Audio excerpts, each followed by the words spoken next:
ჩვენ აქ ისრაელში გვიძინეთ ცუხელ, როდესაც ირანმა სარაკეტო შეტევები განახორციელა და არავის გაუკვირდა, რომ დილით ისევ სირენების ხმაზე გავიღვიძეთ, რადგან ირანმა კვლავ განაახლა შეტევები ისრაელზე. გამარჯობა, თქვენ უყურებთ JNS-ის სიახლეების განახლებას. აქ იერუსალიმიდან, ისრაელიდან, უახლესი მოვლენების შესახებ. მე ვარ დანიელ სეამანი. მადლობა, რომ შემომიერთდით. ასე რომ სარაკეტო ცვლა მიმდინარეობს ისრაელსა და ირანს შორის, მაგრამ ყველაფერი ლიბანს ეხება. და ამ ყველაფრის უკან დგას ირანის ეკონომიკაზე დაწესებული ზეწოლა და ირანის ბირთვული იარაღი. მაგრამ ჯერ დილის მოვლენების შეჯამება. გუშინ ღამით ისრაელმა ირანის თავდასხმის შემდეგ ისრაელმა გაუშვა რაკეტები ირანის მიმართულებით. ასევე არსებობს გარკვეული ცნობები იმის შესახებ, რომ ისრაელის ავიაცია სხვა რეგიონებში სახორციელებდა თავდასხმებს. ჩვენ დავარქლით რამდენიმე ნავთობქიმიურ ობიექტს და სხვა ადგილებს, სადაც ირანის რაკეტები იყო განთავსებული. დამატებითი ისრაელის ავიაიერიშების მოლოდინში. მაგრამ ამჟამად მათ შეძლეს აგედგინათ საჰაერო თავდაცვის შესაძლებლობები, ამიტომ ისრაელი თავს იკავებს თავისი სამხედრო-საჰაერო ძალების სრული პოტენციალის გამოყენებისგან. ამ ყველაფრის წინაპირობა იყო ჰეზბოლას მიერ შეთანხმებების დარღვევა და მათი თავდასხმები ისრაელზე. და ამ თავდასხმებს თან ახლდა ირანის მუქარები საპასუხო დარტყმების შესახებ კონფლიქტში, რომელიც სინამდვილეში მათთან არაფერ კავშირშია. ლიბანის მთავრობას მათი ჩარევა არ მოუთხოვია. სინამდვილეში, რასაც ხედავთ, ისრაელსა და ლიბანს შორის ბევრი კავშირია. ისრაელი და ლიბანი გრძელვადიან სამშვიდობო მოლაპარაკებებში არიან, თუ ასე შეიძლება უწოდოთ. და სინამდვილეში ლიბანის პრემიერ-მინისტრმა თავად ისაუბრა ირანზე და მის ჩართულობაზე. განაცხადა, რომ მათი საქმე არ არის ჩაერიონ. და ყველაზე გასაკვირი ის არის, რომ ისინი ძალიან ღიად საუბრობდნენ ჰეზბოლასადმი თავიანთ ზიზღზე და იმ ზიანზე, რომელსაც ჰეზბოლა თავად ლიბანს აყენებს. მაშ, რატომ ერევა ირანი? ხოლო ირანს სჭირდება თავისი შიიტი მოკავშირის გადარჩენა ლიბანში და ეს ირანისთვის ყველაზე მნიშვნელოვანი მოკავშირეა, რადგან ისინი ნამდვილი შიიტები არიან და იმავე რელიგიას მისდევენ, რასაც ირანელები. მაგალითად, ჰამასი სუნიტებია, ასე რომ მათზე ასე არ ზრუნავენ. ისინი ასე ძალიან არ ზრუნავენ იმაზე, რაც ღაზაში ხდება, მაგრამ აქ მათ სჭირდებათ საკუთარი შესაძლებლობებისადმი რწმენის აღდგენა თავად ახლო აღმოსავლეთში. და სწორედ ამიტომ იცავენ ისინი შიიტებს ლიბანში და როგორც თქვი, ლიბანის მთავრობამ ღიად გააკრიტიკა ისინი. ამიტომ ჰეზბოლა ბოლო რამდენიმე დღის განმავლობაში ყველაფერს აკეთებს იმისთვის, რომ დაანგრიოს ისრაელსა და ლიბანს შორის განვითარებადი შეთანხმება. და ეს მხოლოდ მშვიდობის შეთანხმებაზე მეტია. ეს აღადგენს მოლაპარაკებებს ისრაელსა და ლიბანს შორის, აღადგენს ლიბანის მთავრობის სუვერენიტეტს და ქვეყნის მართვის უნარს.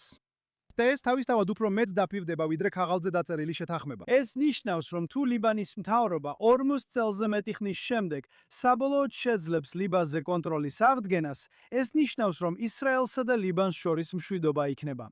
ჰეზბოლა ამას არ უნდა. მათი იქ ყოფნა და წლების განმავლობაში მთავრობის კონტროლი სწორედ იმისთვის იყო, რომ ირანის ღერძის ნაწილი ყოფილიყვნენ ისრაელის სახელმწიფოსა და მის არსებობასთან ბრძოლაში. შიიტი მოსახლეობაც პრობლემას წარმოადგენს ჰეზბოლასთვის ლიბანში. მოსახლეობა თავად იყო საკუთარი სახლებიდან სამხრეთ ლიბანში აყრილი და ახლა ლიტანიის მდინარესა და ბეირუთს შორის ტერიტორიებზე ცხოვრობენ, როგორც ლტოლვილები. და ისინი თავადაც ღიად გმობენ ჰეზბოლას და ამბობენ, რომ მათ მიატენეს ზიანი მათ ცხოვრებას იქ.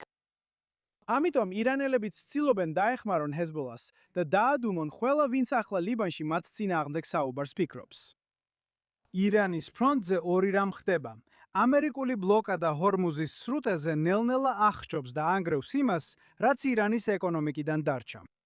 მეორე და უფრო მნიშვნელოვანი კი ისაა, რომ ირანმა საბოლოოდ გააცნობიერა, რომ ბირთვული იარაღი რომ ქონოდათ, ახლა არ აღმოჩნდებოდნენ იმ მდგომარეობაში, რომელშიც არიან შეერთებულ შტატებთან და ისრაელთან მიმართებაში. ამიტომ მათთვის ნათელია და ვფიქრობ, ეს უკვე შეერთებული შტატებისთვისაც გასაგებია, რომ ირანს არანაირი განზრახვა არ აქვს გადასცეს თავისი ბირთვული შესაძლებლობები და გამდიდრებული ურანი, რაც მათ ამ ძალას მისცემს. ჰამასის თავდასხმამ ისრაელზე 7 ოქტომბერს ირანის გეგმები დაარღვია. მათ იმედი ჰქონდათ, რომ ისრაელზე მაშინ შეუტევდნენ, როცა ბირთვული იარაღი ექნებოდათ, რადგანაც მაშინ მიხვდნენ, რომ მათთვის დარტყმის მიყენება თუნდაც ისრაელისთვის ძალიან რთული იქნებოდა. ამიტომ ისინი ისევ იმ აზრზე ბრუნდებიან, რომ ბირთვული იარაღი სჭირდებათ და შესაბამისად არ სურთ, რომ მოლაპარაკებები შეერთებულ შტატებთან გაგრძელდეს. ერთადერთი პრობლემა ირანისთვის ის არის, რომ მათ ვერ გაიაზრეს, რომ ნეთანიაჰუ და ტრამპი აღარ მოქმედებენ და აღარ იქცევიან ისე, როგორც შეერთებული შტატები, დასავლეთი და ისრაელი ბოლო 50 წლის განმავლობაში იქცეოდნენ. ტრამპი და ნეთანიაჰუ ზუსტად იმას აკეთებენ, რასაც ისლამისტები წლების განმავლობაში აკეთებდნენ. ისინი ამბობენ იმას, რასაც ელიან. ისინი ამბობენ იმას, რაც მედიას უნდა მოისმინოს, მაგრამ აკეთებენ იმას, რაც მათ მხარეებს აძლევს ხელს. ეხლა ისრაელი და შეერთებული შტატები. ინტერესები ბევრ სფეროში ემთხვევა, მაგრამ ისინი სრულად კოორდინირებულები არიან. დასავლეთის მთავარი მედია, ისევე როგორც ისრაელის ძველი მედია, ამას ვერ ხვდება და ვერ ხედავს, როგორ თამაშობენ ტრამპი და ნეთანიაჰუ მათ. ვინ მიხვდა ბოლოს?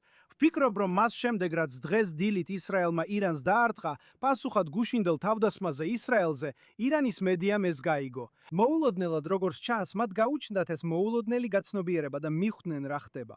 რაჯანის საინფორმაციო ვებგვერდი, რომელიც ირანის რევოლუციური გვარდიის სადაზვერვო სტრუქტურებთან არის დაკავშირებული, წერს შემდეგს. მედიის ცნობები ნეთანიაჰუსა და ტრამპს შორის საუბრის შესახებ იყო განზრახ მოთხოვება, როგორც თავად ამბობენ, მედიის მხრიდან.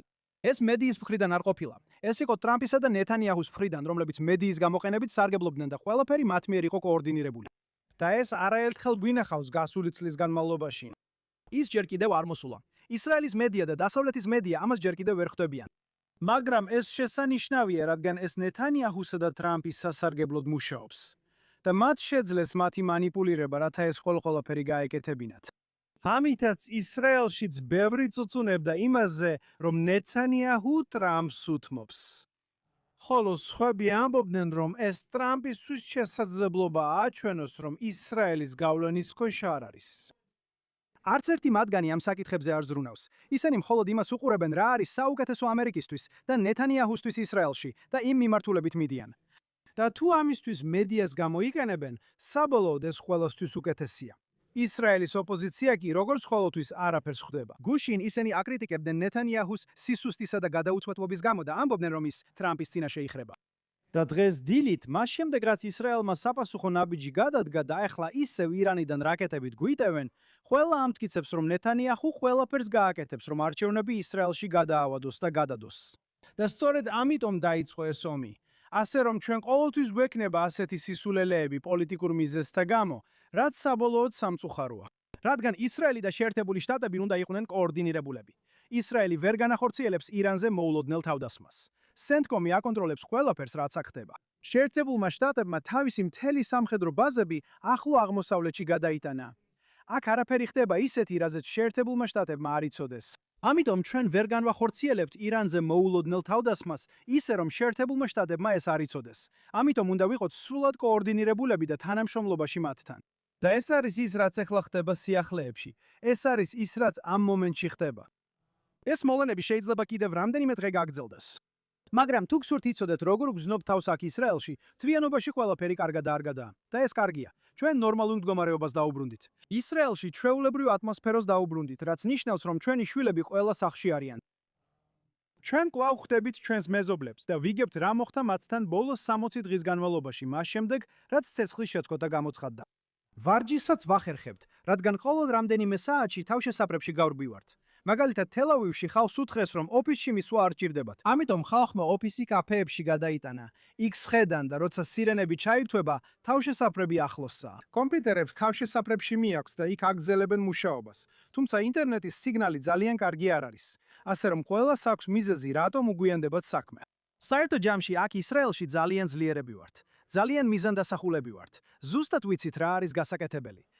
და ირანის საფრთხე უნდა აღმოიფხვრას არა მხოლოდ ისრაელისთვის, არა მხოლოდ ირანის ხალხისთვის, არა მხოლოდ ლიბანთან მშვიდობისთვის, არა მხოლოდ მთელი ახლო აღმოსავლეთისთვის. დაუბრუნდეთ ნორმალურ ცხოვრებას, მაგრამ ეს იქნება ახალი ნორმა. ეს ნიშნავს, რომ აბრაამის შეთანხმებები წინ წავიდეს და ეს რეგიონი თანამშრომლობით იმოქმედოს.